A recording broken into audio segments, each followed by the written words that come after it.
मैंने सिर्फ sleepy classes follow किया है ऑप्शनल के लिए और कुछ मटेरियल नहीं। मैं तो फुल थैंक करता हूँ स्लीपी क्लासेस के नोट्स का। I had referred to Sleepy Classes, that is Shekhar sir's videos on sociology. Sleepy classes का बहुत कंट्रीब्यूशन रहा। स्लीपी क्लासेस के सारे सब्जेक्ट मुझे पता चला था कि स्लीपी क्लासेस स्लीपी क्लासेस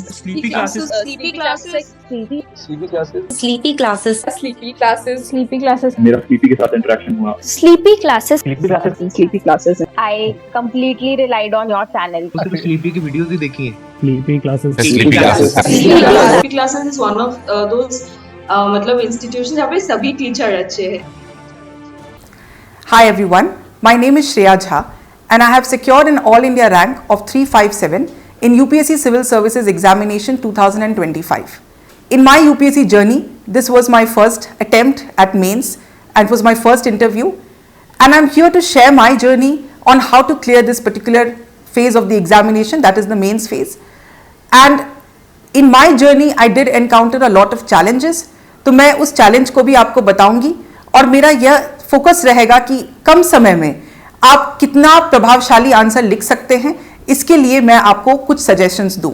जब हम मेंस की तैयारी करते हैं, स्पेशली ये जो पीरियड होता है हमारा प्रीलिम्स और मेंस का, इसमें हमारे पास समय की हमेशा कमी रहती है। इस वक्त हमें ये लगता है कि कौन सा टॉपिक छूट रहा है हमारा, कौन सा टॉपिक हमें और अच्छे से करना है, किस चीज़ में हमें ज़्यादा फोकस करना है, और कई सारी चीज़ें हमारे दिमाग में चल रही होती हैं। हमारे जो नोट्स होते हैं, क्या हमने उसे पूरा कंप्लीट किया कि नहीं किया, क्या चीज़ ऐसी है, कौन सी ऐसी चीज़ है जो बाकी लोग कर रहे हों लेकिन हमने नहीं कर रखा है, कौन सा ऐसा आंसर राइटिंग कोर्स या टेस्ट सीरीज है जो बाकी लोगों ने ज्वाइन किया है लेकिन हमने नहीं किया। तो ये सब टाइप की जो चीज़ें होती है, ये डाउट्स हमारे माइंड में इस वक्त तो बहुत ज़्यादा आती हैं। मेरी यही कोशिश रहेगी कि आपके माइंड में जितने डाउट्स हैं वो मैं कम से कम मैं कम कर सकूं और आप ज़्यादा से ज़्यादा फोकस करें मेंस को अच्छे से अच्छा देने में। तो इसके लिए मैं ये बताऊंगी पहली बात कि मैंने खुद आर्टिफिशियल इंटेलिजेंस के टूल्स का किस तरह से उपयोग किया था, ताकि कुछ चीज़ें जो होती हैं मेंस में, जो सबसे महत्वपूर्ण चीज़ है, जैसे हमारी आंसर राइटिंग को हम कैसे और इम्प्रूव कर सकें ताकि शॉर्ट ड्यूरेशन में हम एक बहुत ही अच्छा इंपैक्टफुल आंसर लिख सकें। सबसे पहले हम AI टूल्स का यूज़ कर सकते हैं एज अ कीवर्ड जनरेटर। हमारे पास काफ़ी सारे टॉपिक्स हैं जीएस में, जैसे मैं बताती हूँ आपको, इंटरनेशनल रिलेशंस हो गए, जैसे सोशल इश्यूज हो गए, जैसे मेरे केस में मेरा ऑप्शनल जो था लॉ, उसमें एक पूरा टॉपिक है इंटरनेशनल लॉ रिलेटेड। इसके अलावा भी काफ़ी सारी चीज़ें होती है, technology related, agriculture related, economy related. इन सब चीज़ों में हम आर्टिफिशियल इंटेलिजेंस का यूज़ कर सकते हैं to generate more and more keywords. क्यों करना है हमें keywords generate? Because keywords add a lot of depth and value to your answers. आप जिन चीज़ों को बहुत इलाबोरेट होकर के नहीं लिख सकते हैं, बिकॉज हमारे पास टाइम क्रंच रहेगा, स्पेस क्रंच रहेगा पेपर में, जब आप कीवर्ड्स जैसे ही आप उसमें डालते हैं तो आपका कम स्पेस में आप बहुत ही अच्छा आंसर लिख सकते हैं, very impactful answers, which is why it is suggested कि आप जितना कीवर्ड जनरेट कर सकते हैं आप करें। लेकिन मैं यहाँ ये भी कहूँगी कि आप इस चीज़ को लेकर के बिल्कुल अग्रेसिव नहीं हो जाएं। आप जितनी चीज़ों को याद रख सकते हैं उतनी ही चीज़ों का आप कीवर्ड्स जनरेट करें। इस चीज़ में आपको एक बैलेंस्ड अप्रोच भी लेने की बहुत ज़रूरत है। तो आप जिस टॉपिक्स में लगता है कि रिटर्न ऑन इन्वेस्टमेंट कीवर्ड्स के माध्यम से ज़्यादा है, जैसे कि मैंने आपको बताया सोशल इश्यूज हो गए, इंटरनेशनल रिलेशंस हो गए, जैसे हमारे कुछ टॉपिक्स हो गए साइंस एंड टेक्नोलॉजी रिलेटेड, इसमें अगर आप कीवर्ड्स का यूज़ करें तो आपके आंसर्स बहुत अच्छे हो सकते हैं। दूसरी जो बहुत इंपॉर्टेंट चीज़ है जिसके लिए हम AI टूल्स का यूज़ कर सकते हैं, वो है एक अच्छा इंट्रोडक्शन और कंक्लूजन को जनरेट करना। जब हम कोई भी आंसर स्टार्ट करते हैं तो हम सबसे पहले इम्पैक्ट जनरेट करते हैं एक अच्छे इंट्रोडक्शन से। इंट्रोडक्शन अगर आपका अच्छा नहीं हुआ तो एग्जामिनर इंटरेस्टेड नहीं होगा आपके बाकी आंसर्स आपने क्या लिखे हैं उसको पढ़ने में। यह एक बहुत ही अच्छा, मैं बोलूँगी कि ये अटेंशन ड्रॉ करता है आपके आंसर्स के ऊपर। तो इसीलिए ये बहुत ज़रूरी है कि आप ऐसा इंट्रोडक्शन लिखें जो बाकियों से अलग हो। इसके लिए आप अगर AI में ये डालते हैं कि ये पर्टिकुलर थीम है, let's say there is a theme of fiscal federalism, there is a theme of center state relation, there is a particular theme on disaster management. What kind of an introduction that should be generated from whatever AI tools you are relying on, जिससे आपका answers वैसा नहीं लगे जो सब लोग लिख रहे हैं। हमें पता है कि कैसे आंसर्स होते हैं इंट्रोडक्शन में। इंट्रोडक्शन यूजुअली आप डेफिनेशंस लिखते हैं, इंट्रोडक्शन में यूजुअली आप वही सारी चीज़ें लिखते हैं जो आपने मान लीजिए किताब के इंट्रोडक्शन में पढ़ी हो। पर इससे ज़्यादा इंपॉर्टेंट है कि आप कोई आई कैचिंग कीवर्ड यूज़ करिए। आप कोई ऐसा डेटा, ऐसा फैक्ट डालिए जो बाकियों ने नहीं यूज किया हो। ये एक एडिशनल एफर्ट अगर आपको लेने का अगर आप रखते हैं अपने अंदर, तो ये आपको एआई टूल से आप ले सकते हैं हेल्प। तो मैं क्या करती थी, मुझे जो भी क्वेश्चंस मैं पीवाईक्यू की तरफ जाती थी, जो पीवाईक्यू मुझे लगता था कि ये एक थीम है, जैसे वाटर डिस्प्यूट है दो स्टेट्स के बीच में, अब ये ऐसा थीम है जो बार बार यूपीएससी पूछते रहता है, मैं जाऊंगी, मैं इस पर्टिकुलर क्वेश्चन को लिखूंगी, जो भी मैंने 3-4 एआई टूल्स का, जैसे परप्लेक्सिटी हो गया, चैट जीपीटी हो गया, ग्रॉक हो गया, मैं इन सब चीजों में डाल दूंगी मैं उसे, और उन सबका मैं इंट्रोडक्शन एक बार देखूंगी कि इसने क्या इंट्रोडक्शन लिखा है उस पर्टिकुलर पीवाईक्यू का। उस पर्टिकुलर इंट्रोडक्शन में आपको कुछ कुछ टर्म्स मिलेंगे, उन टर्म्स को आप एक जगह कर लें। जैसे कुछ टर्म्स, अगर आपको कोई अच्छा वर्ड मिल गया एक जगह, कहीं पे आपको 2-3 फ्रेजेस मिल गया एक जगह, आप इन सबको एक साथ इकट्ठा कर लें और आप अपना फ्रेश इंट्रोडक्शन बना लें। उस इंट्रोडक्शन को आप एग्जाम से पहले 2 से 3 बार रिवाइज करें, और इससे क्या होगा कि आपका इंट्रोडक्शन बिल्कुल यूनिक भी होगा, क्यूरेटेड भी होगा और दूसरों से अलग भी हो जाएगा। आप यही काम कर सकते हैं कंक्लूजन के लिए। अब कंक्लूजन की जहां तक बात होती है, हमारा कंक्लूजन हमेशा फॉरवर्ड लुकिंग होता है, क्योंकि हम एक पेसिमिस्टिक आंसर नहीं लिख सकते हैं। हमें लिखना है कि देश के लिए, विकसित भारत बनाने के लिए हमें क्या करना है। इस चीज के लिए बहुत जरूरी है कि आप सबसे जो पॉजिटिव लुकिंग ऑप्टिमिस्टिक कंक्लूजन है उसको आप उठाएं। आप चैट जीपीटी पे ही या फिर जो भी आप एआई टूल्स का यूज करते हैं वहां पे आप डाल दें इस पर्टिकुलर क्वेश्चन को, कोई भी पीवाईक्यू को, और आप देखें कि कैसे ये फॉरवर्ड लुकिंग हो रहा है। आप उसके अंदर भी आप 3-4 फ्रेजेस यूज कर सकते हैं, आप उसको रख लें अपने पास। ये जरूरी नहीं है कि जितना पूरा का पूरा पैराग्राफ आप कॉपी कर रहे हैं आप उसको याद करने में अपना समय वेस्ट कर रहे हैं, ये बिल्कुल जरूरी नहीं है। आप उसमें से कुछ की यूनिक टर्म्स उठाएं और उसको आप लिख दें, और इससे क्या होगा कि आपके पास एक बहुत ही यूनिक इंट्रोडक्शन, एक बहुत ही यूनिक कंक्लूजन आ जाएगा जो दूसरों से बिल्कुल डिफरेंट होगा। ये बहुत जरूरी है। तीसरा, जो एआई टूल्स क्या चीज में हेल्प कर सकता है वो है एक एज अ डेटा जनरेटर। हमारे पास कुछ टॉपिक्स होते हैं, जीएस पेपर 3 की जहां तक मैं बात करती हूँ, ये बहुत जरूरी हो जाता है कि आपके पास डेटा पॉइंट्स हो। बट क्या होता है, कई बार हम मार्केट्स में कुछ रिसोर्सेज पे रिलाई करते हैं, अब उसमें सारी दुनिया की सारी डेटा फैक्ट्स मेंशन्ड है, आपको नहीं पता कि इसमें से कौन सा सबसे यूजफुल डेटा है जो आपको बिल्कुल याद रखना है, because there is a limit to cramming. आप हर चीज को नहीं याद रख सकते हैं। आप क्या करें, आप उस पर्टिकुलर टॉपिक को डाल दें चैट जीपीटी पे, और फिर आप उस पर ये डालें कि give me the core data points which is extremely necessary and remove those which are not. और अगर आप ऐसा प्रॉम्प्ट उसको देते हैं, it will come up with its own datas and facts. For example कि इंडिया का सबसे जो कोर चीजें हैं कि जीडीपी कितना है, हमारा लिटरेसी रेट कितना है, हमारा जो NFHS 5 सर्वे में जो इंपॉर्टेंट पॉइंटर्स है वो क्या है। इससे क्या होगा कि आप जो क्लटर है उसको आप हटा सकते हैं, और जो बिल्कुल कोर चीजें हैं वो आप इंश्योर कर सकते हैं कि मुझे हर हालत में याद हो। इससे क्या होगा कि आप सारे आंसर्स में इन चीजों को यूज कर सकते हैं।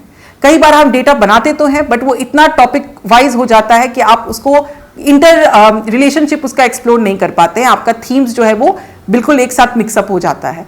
इससे क्या होगा कि आपके पास डेटा पॉइंट्स भी रहेंगे और आप उसको अक्रॉस डोमेन यूज भी कर पाएंगे। ये एक आपको जो बहुत सारा डेटा होता है उसको फिल्टर करने में बहुत अच्छे से आपको एआई हेल्प कर सकता है। इसके बाद अगर आपके पास समय का शॉर्टेज है, जैसे इस वक्त क्या होता है कि हम यूजुअली 2 न्यूज़पेपर उठा लेते हैं, इंडियन एक्सप्रेस हो गया, द हिंदू हो गया, पर हमारे पास मान लीजिए सुबह में उतना टाइम नहीं है कि हम इन्हें पढ़ें क्योंकि हमें और भी चीज़ें करनी होती है, टेस्ट वन में लगाना हो गया या फिर आपको कोई और इंपॉर्टेंट टॉपिक रिवाइज करना है। But at the same time आपको कोई एडिटोरियल मिल गया जिससे आपको सही में आप उसको वैल्यू एडिशन के तौर पे यूज कर सकते हैं। तब आपको क्या करना है उस केस में, आप सिर्फ, मैं क्या करती थी मैं बता सकती हूँ अपने बारे में, कि आप उसका स्क्रीनशॉट ले लें अपने फ़ोन पे, आप उसको डाल दें चैट जीपीटी पे और आप कहें कि इसको समराइज करें। वो समराइज करके आपको कुछ 4 से 5 कोर पॉइंट्स आपके पास आके रख देगा। ये आप फिर अपने जो भी आपका अंडरस्टैंडिंग है उसे डिसाइड करें कि ये जीएस पेपर 1 में भी डाल सकते हैं, 2 में भी डाल सकते हैं, 3 में डाल सकते हैं, 4 में डाल सकते हैं, हर हालत में वो चीज़ ऐसे में आप डाल सकते हैं। ये सारी चीज़ें आपको उस एडिटोरियल से एक्सट्रैक्ट करने में आपको एआई टूल्स काफ़ी हेल्प करेगा, और ये मैंने थ्रू आउट किया था in the period between prelims and mains. इसके बाद आप क्या कर सकते हैं कि आप उसको ऐसा कह सकते हैं कि you should respond to me as a domain expert या पॉलिसी एक्सपर्ट।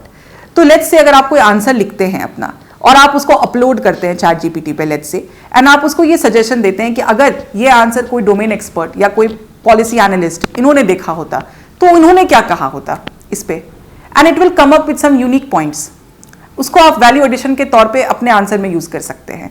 लेट्स से अगर आपने कुछ वाटर मैनेजमेंट रिलेटेड आंसर लिखा, वाटर मैनेजमेंट रिलेटेड आपने उस क्वेश्चन को फिर लिख करके आपने चैट जीपीटी पे डाल दिया।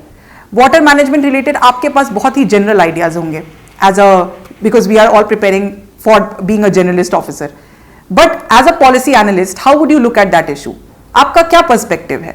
जब उस पर्सपेक्टिव को भी आप इनकॉर्पोरेट करने के लिए आप जगह बना सकते हैं अपने आंसर में. फॉर एग्जाम्पल, आप जब आंसर का बॉडी पार्ट लिखते हैं तो वहां सजेशंस लिखते हैं. सजेशंस में आप इन सब एक्सपर्ट ओपिनियंस को आप इनकॉर्पोरेट कर सकते हैं. तो उस वक्त आपको AI टूल्स की हेल्प आप ले सकते हैं वहां पे. फिर हमारे पास दो बहुत ही महत्वपूर्ण पेपर्स होते हैं, एसए और GS पेपर 4.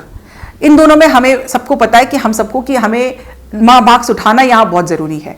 तो इसमें इंपॉर्टेंट है कि जो भी हमें थीम पूछा गया है, सपोज ऐसे में कोई पर्टिकुलर थीम है, उस पर्टिकुलर थीम को हम और कैसे एक्सपैंड कर सकते हैं, और क्या इंटरडिसिप्लिनरी अप्रोच ले सकते हैं, और कैसी कैसी चीजें हैं जिसको हम और अच्छे से एक्सप्लोर कर सकते हैं. क्योंकि कई बार हम we run out of content, we are not sure कि इसमें क्या जाएगा क्या नहीं जाएगा. पर उस वक्त अगर आप लेट्स से अगर आपका कोई थीम है टेक्नोलॉजी एंड ह्यूमैनिटी, अब इसमें आप क्या क्या यूज कर सकते हैं. आप यूज कर सकते हैं some terms like ethical usage of AI. You can talk about algorithmic bias. You can talk about trust deficit in the society.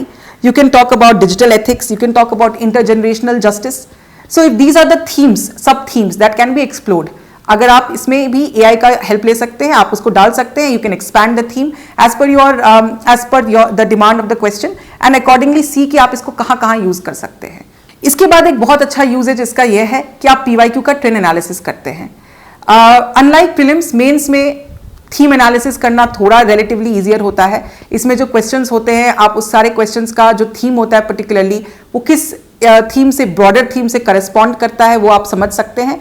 और अकॉर्डिंगली इसका आप जितना क्वेश्चन है अगर आप उस सेट को डाल देते हैं AI पे, तो आप ये भी पूछ सकते हैं उससे कि आने वाले समय में इस पे कैसे क्वेश्चंस आ सकते हैं, कितने डेप्थ में आ सकते हैं. और अकॉर्डिंगली आपका जो प्रिपरेशन है वहां तक होना चाहिए. आप उस पर अकॉर्डिंगली नोट्स प्रिपेयर कर लें, आप रेडी रहें कि ऐसे क्वेश्चंस आ सकते हैं.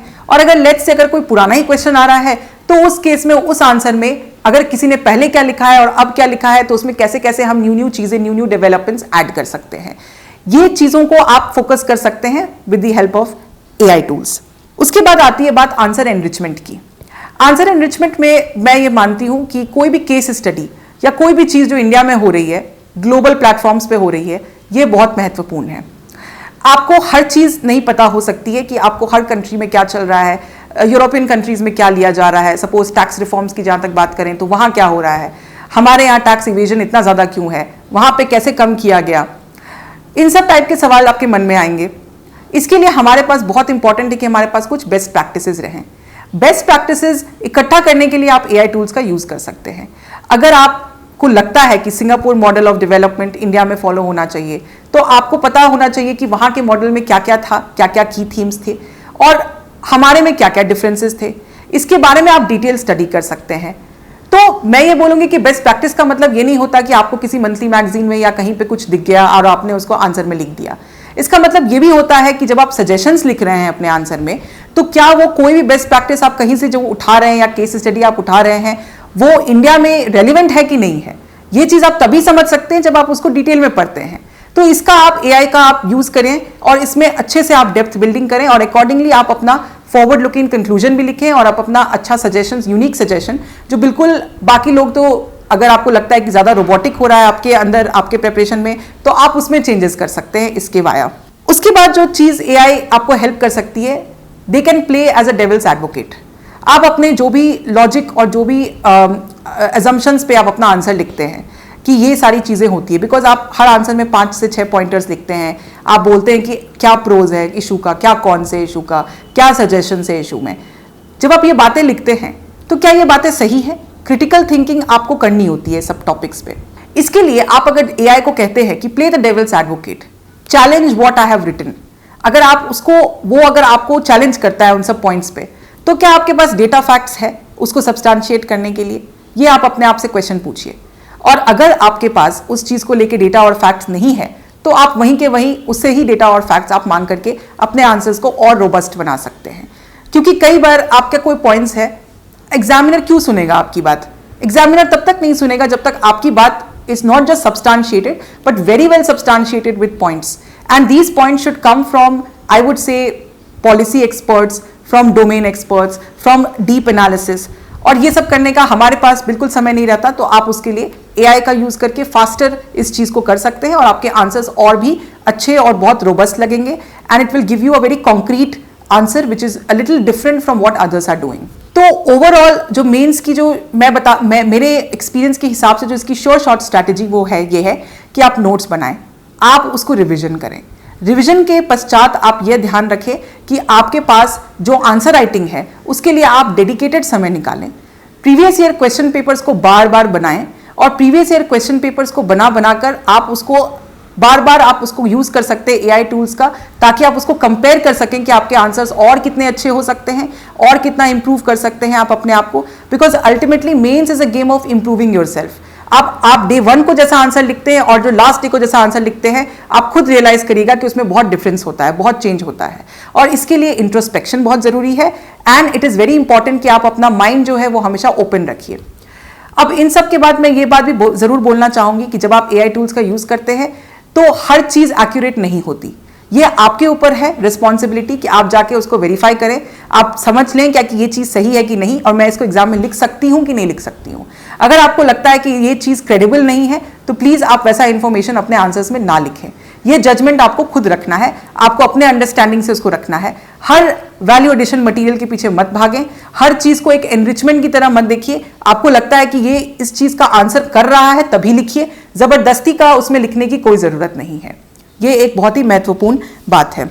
तो मैं यही बोलना चाहूंगी अंत में कि ये बहुत इंपॉर्टेंट है कि आप हार्डवर्क करते रहें थ्रू आउट, अपने प्रिपरेशन को बनाए रखें, परसिस्टेंट रहें, क्योंकि what I'd say is that when you finally see yourself in the final list, no one will remember how many ordinary days it took, but you will remember every single one that mattered.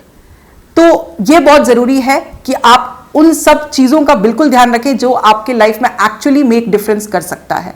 तो आप इसको अपना motivation कायम रखें, आप अपना discipline रहें और अगर आपको कोई भी डाउट है तो आप अपना मेरा टेलीग्राम चैनल आप बिल्कुल ज्वाइन कर सकते हैं और वहां पर मैं आपके डाउट्स टेकअप कर सकती हूं और उसके अलावा आपको जो भी इश्यूज होगा मैं सॉल्व कर सकती हूं वहां पे।